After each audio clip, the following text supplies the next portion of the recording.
Tip number one, when we're going into bad car buying advice, cash down is bad.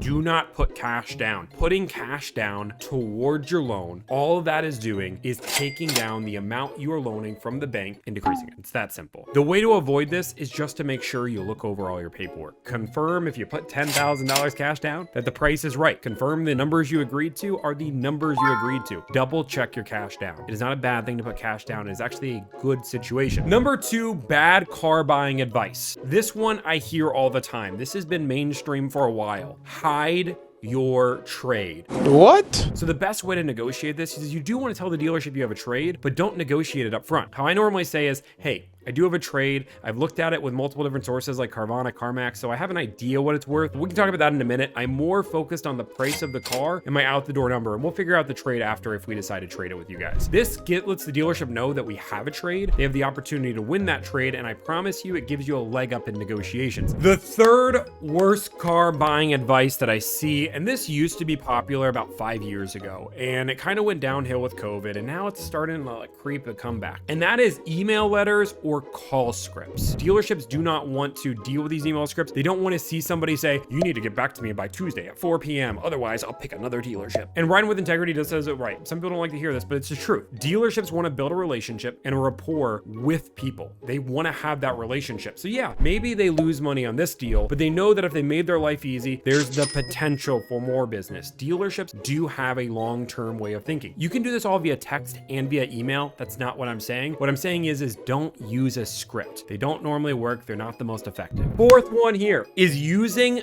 fancy lingo to negotiate your car deal. When it comes down to it, throw all of that lingo out the window.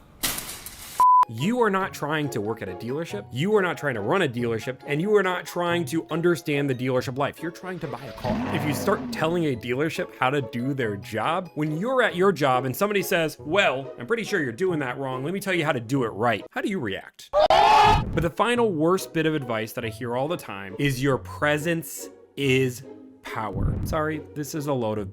And logistically, if you just think about it, it doesn't make sense. Competition drives the price down. Price doesn't just go down because you're there. Yeah, you're showing you're serious. Presence is not power. What is really power is your commitment. If you say, hey, if you do this, I will put a deposit on this car right now. That's a serious commitment. That is as serious as a commitment as if you do this, I will sign the deal right now. Dealerships will take that. What dealerships don't want you to do is take their deal and shop it. On top of it, I will argue that the best way to get a good car deal is competition.